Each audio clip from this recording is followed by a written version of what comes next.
Hangtime at Knott's Berry Farm has got to be one of the most influential roller coasters for me. I remember my first ride experience on this thing. I was absolutely terrified going up that extremely steep lift hill and just looking down on that beyond vertical drop. It's a really intimidating ride, but that was back in 2018. It is now 2024 and I have ridden this thing countless times because I am a local to Knott's Berry Farm. And I think it's one of the most divisive roller coasters at Knott's Berry Farm. It seems a lot of people really love it and a lot of people find the ride experience really disappointing. So today I wanted to weigh in on the attraction and give my thoughts on the whole experience. Hangtime replaced Boomerang at Knott's Berry Farm, so it absolutely is an upgrade and it created a whole different vibe to the boardwalk area. This is one of the coasters in the park that has some relatively quick operations. It's certainly better than a lot of other coasters in the park. So more often than not, when you're walking through the boardwalk, you'll see a train racing through the layout of Hangtime, which brings more kinetic energy to that area of the park, and it really contributes to the atmosphere, which I greatly appreciate because Accelerator doesn't dispatch that often.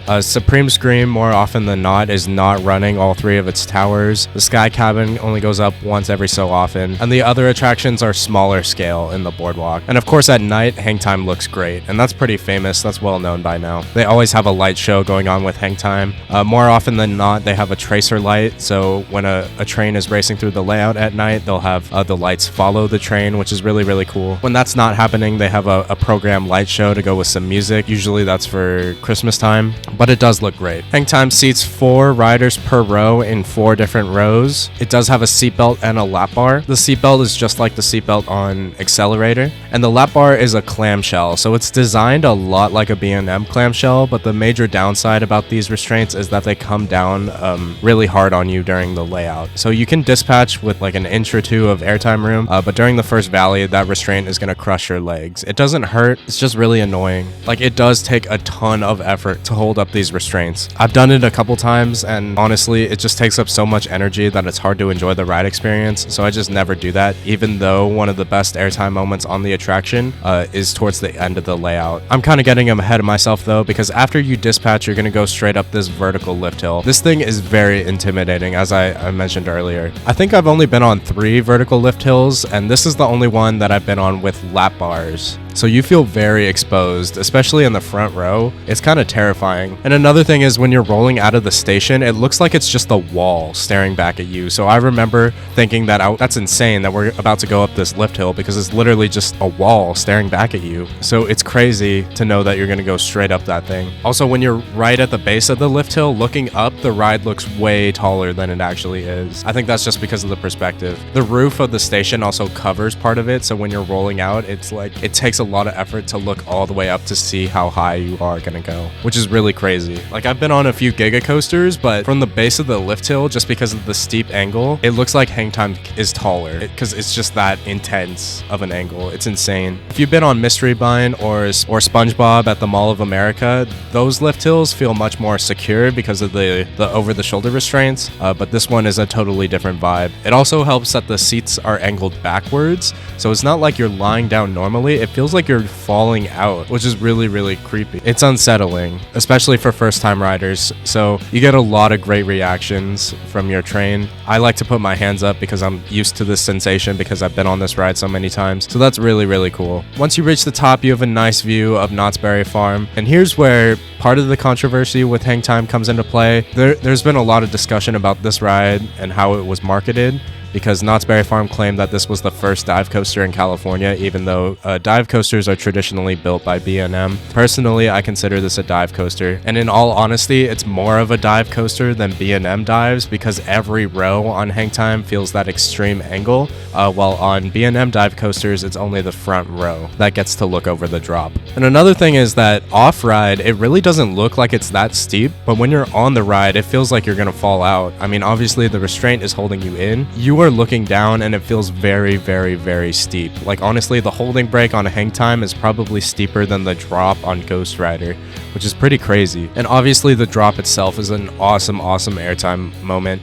It is most pronounced in the very back row, which is the case for like every roller coaster ever. So it's an awesome airtime pop, and as I mentioned, unfortunately, you're gonna get stapled in that valley. And another controversial aspect of Hangtime is the smoothness of this ride. In my opinion, Hangtime is the most inconsistent roller coaster I have ever ridden. Some rides I'll get off like with a headache because it was just so rattly, and other times I'll be like, that was perfectly smooth. And this first valley is the first instance of roughness that you'll experience on the attraction, and in my opinion the first valley is the most consistently shaky part of the ride. Like even on smooth rides on Hangtime, you'll probably feel a bit of a rattle here. From what I've gathered over my years of riding Hangtime is that this thing is always the smoothest in the front row. This is, if you want a smooth ride, right in the front.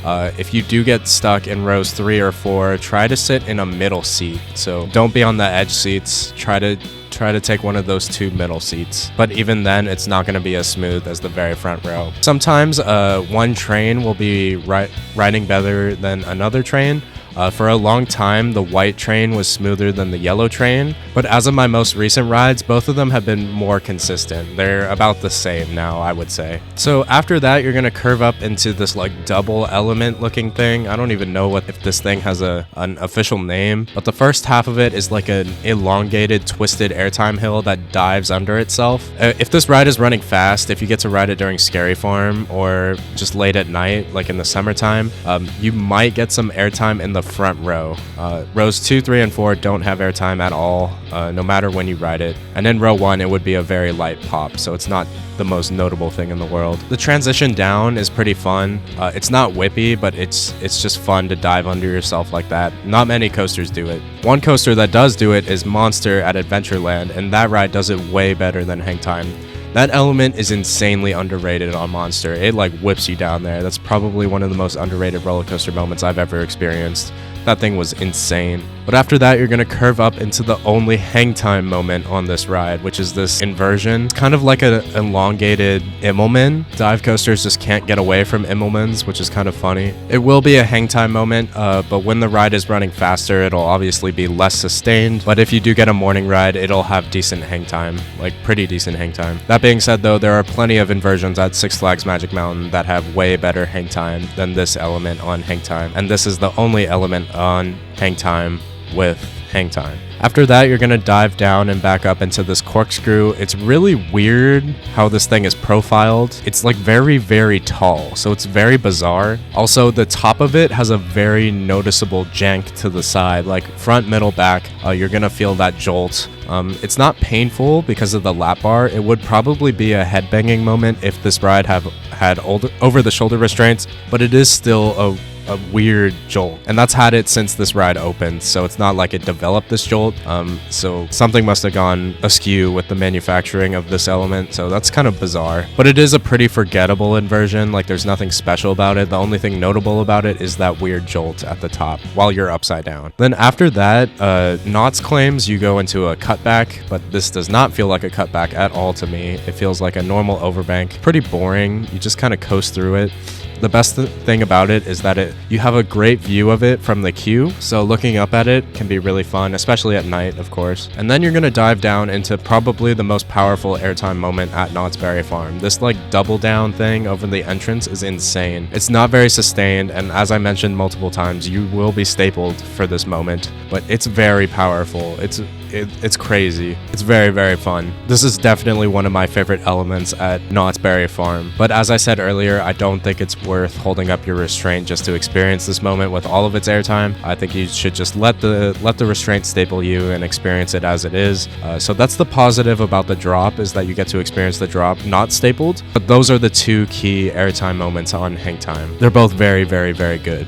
And then after that, the train rips through a cobra roll. And it's honestly pretty forceful, and the valleys before and after the element are pretty shaky. So because the cobra roll is so forceful and the airtime hill before it is so forceful, when you hit the brakes on Hangtime, I kind of feel drained sometimes. So it kind of leaves me with the impression that I just experienced a really powerful ride, But in all honesty, those are the two most powerful moments of Hangtime. So outside of that, the ride experience is pretty chill. Like obviously the lift and the drop have a fear factor, but in terms of forces, it's not anything extreme. Between the drop and the cutback, there aren't any elements that pop off the page in terms of forces. Like Hangtime is a fun sensation, but there are plenty of roller coasters that do Hangtime better than Hangtime. But if you're looking for forces, the double down and the cobra roll are where you want to look. And then you pop up into the brake run, and Hangtime comes to a pretty quick stop. This ride isn't built on the biggest chunk of land, so it is pretty impressive how much track they filled in, especially considering that there's a massive queue below the entire layout. So that's why the first drop doesn't dive all the way down to ground level,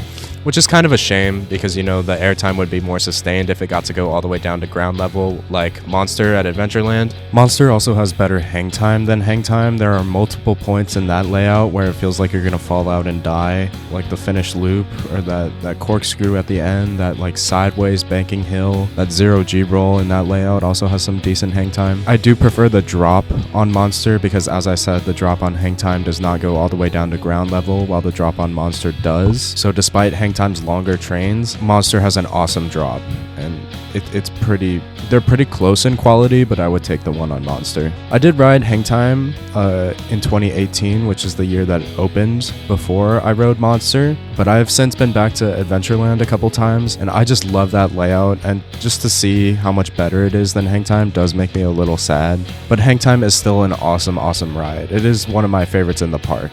For a while, it was my absolute favorite, but as I get more rides on it, I start to realize the flaws that it has. The most notable one is definitely the shakiness. This is really the most inconsistent roller coaster I've ever ridden, and it's at one of my home parks. So I've seen it at its best, and I've seen it at its worst. Ghost Rider also shot up my rankings a few years ago because I learned how to experience that attraction. I learned how to feel the airtime on all those hills, and that thing is just absolutely world class, and it demolishes Hangtime. And I recently decided that I prefer Accelerator over Hangtime because Accelerator is a more consistent roller coaster. But the top three at Knott's are all really good, and I'd take Hangtime over Silver Bullet because Hangtime has airtime, and it has a better diversity of forces, and it has a better restraint. I just think Hangtime is an overall better package than Silver Bullet. So that's my opinion on Hangtime at Knott's Berry Farm. Do you agree with me? Do you disagree with me? Please let me know in the comments below. Please like, comment, and subscribe, and I will catch you later.